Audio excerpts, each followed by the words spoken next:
positions. And because his ambition is too high, he is willing to take those moderate positions.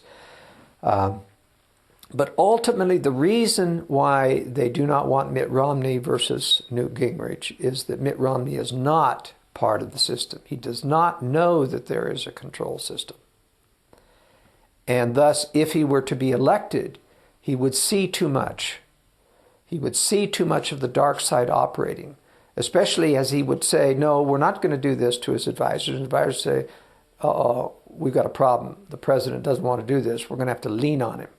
They don't want to have to lean on a president. The last time they had to do that was Ronald Reagan, who was not part of the system. They felt like they could deal with him because they got an agreement to accept George Bush as vice president, who would essentially control the Reagan presidency. But nevertheless, in meetings, Reagan didn't want to go along. He was resisting, and they got together and decided they had to lean on him. And eventually they had to throw an assassination attempt at him. And after that, he was much more compliant. And his wife, Nancy, was especially compliant. In fact, got into astrology and many other things to try to ward off this evil of the assassination against Ronald Reagan. So it's very important for conservatives to understand of those who are parroting the establishment line, who's part of it and who's not part of it. Now, of those who are part of it, let me run down the four major classifications which I view. One, there are those that know there's a control system but have been told or think that it's benevolent. These are what Stalin and Lenin used to call the useful idiots. These are the people who simply will not see because they want to please so much, but they actually have seen enough to know that there is a control system, but they've decided it's benevolent, I'm not going to buck it, and they go along with it. The second level are the people, and I'm going to reverse these. That's really what I would consider the fourth level. The first level are the real controllers themselves. A lot of people say, who are the real people behind the scenes? Who are pulling the strings? Well, I think we know a few of them. But remember, it's not important to know who's at the top level. Because in the first place, they're not about to give you the ammunition to allow you to throw them into jail. They don't normally take any positions of power openly. They stay behind the scenes. They are all wealthy. They all have a hidden power.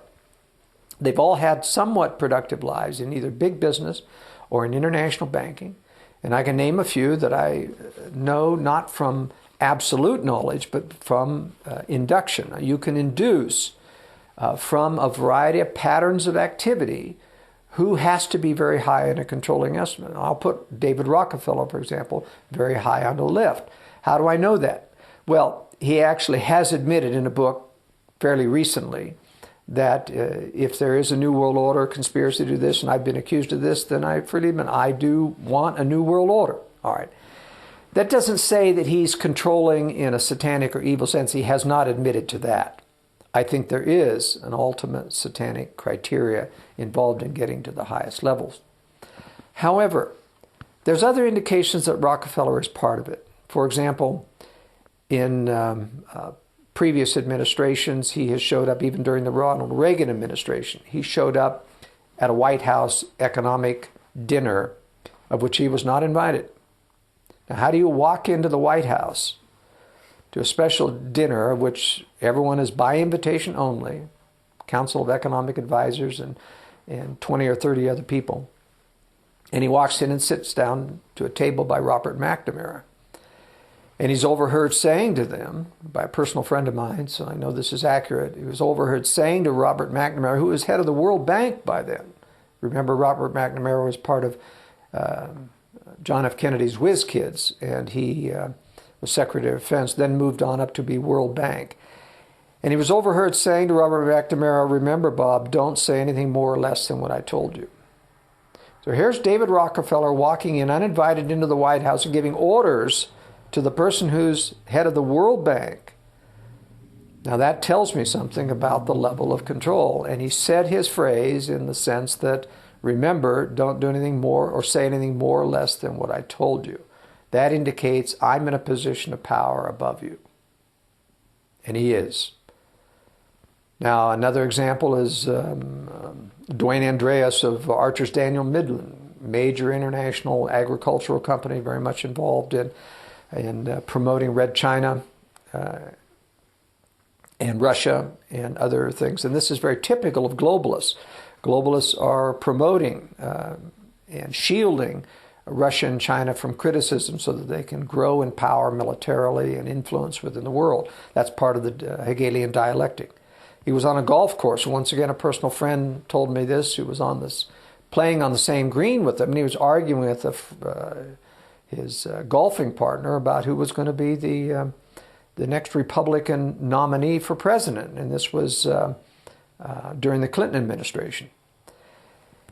And finally, the guy was giving him all the reasons why such and such a person was going to be the Republican nominee, and Andreas finally shut him off and said, listen, it's going to be George W. Bush, and let's not argue him anymore about it. He said it with such finality that this, my friend who was listening on, realized this person knew.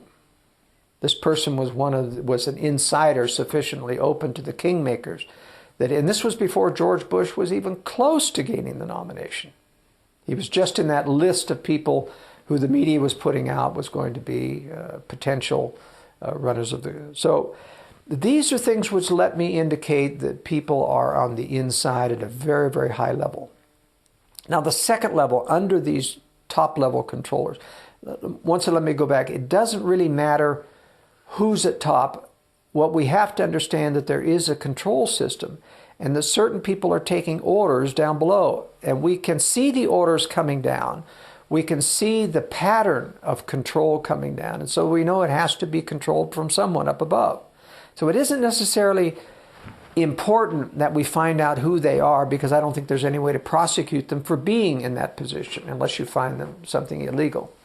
But it's important to watch how those orders roll downhill and who is taking the orders, because at some point we do have the right to unelect people who are taking the orders, and we want to be able to find out who's doing it, because some of those people who are taking orders will appear to be on our side, and that's what we have to be careful of. So, for example, at the second level, we have people like Henry Kissinger, Brent Scowcroft, Strobe Talbot, Sandy Berger. These are people who are actually involved in the planning and implementation of conspiratorial endeavors. Henry Kissinger, undermining Taiwan, undermining Vietnam. We won the war in Vietnam. The bombing brought North Vietnam to the table, and Henry Kissinger gave it away.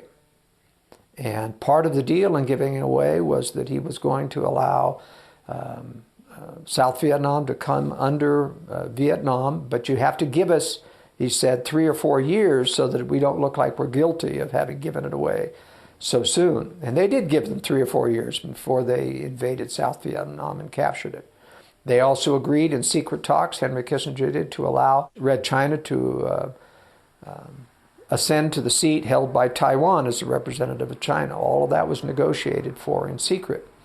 So Henry Kissinger is part of this second level, and I personally think that he's now part of the top level. I think he's moved up, but at that time he was a second level implementer and planner. Zbigniew Brzezinski. Now this is very interesting that these people play Team A and Team B tactics. In other words, Brzezinski went over, instead of playing for the Republican side, he was playing as he did before during Jimmy Carter as his advisor, advising the Democratic side. It's interesting, when they position themselves to switch sides, they start recanting previous positions that they have taken previously in other writings and other books. Zbigniew Brzezinski, for example, was a great apologist for the Soviet Union, was always trying to make the case that the Soviet Union was never as dangerous as it was. And then when he got out and began to, and it became very dangerous, he started to recant. Then he changed once the phony fall of the Soviet Union had gone into position. He changed his position again.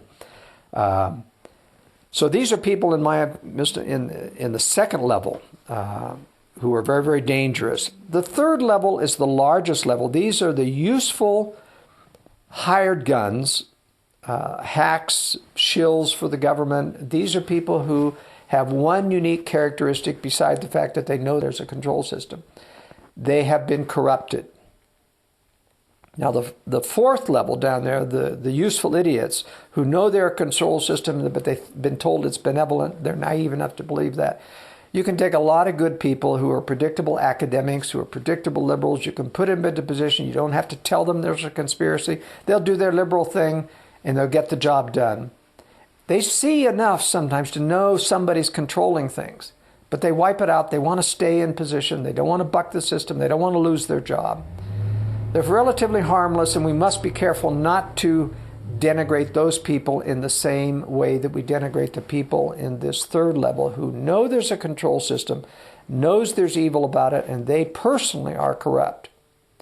I had a personal friend who was a member of the CIA, went overseas, and had a prostitute show up at his hotel room one evening. He rejected what she was wanting. She said, no, you don't understand. I'm here paid for by the agency. I'm here, it's free of charge. You don't have to, resist my invitations. And he, being a good moral person, resisted that.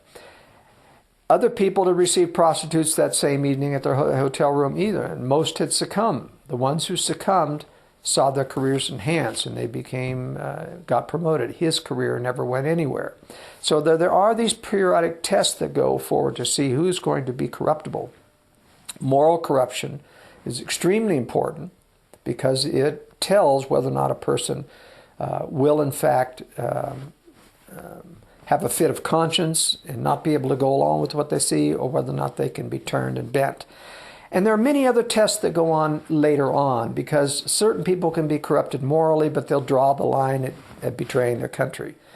Other people will betray even their country. And for years, it was known that homosexuality, for example, made a person vulnerable to espionage and betraying a country.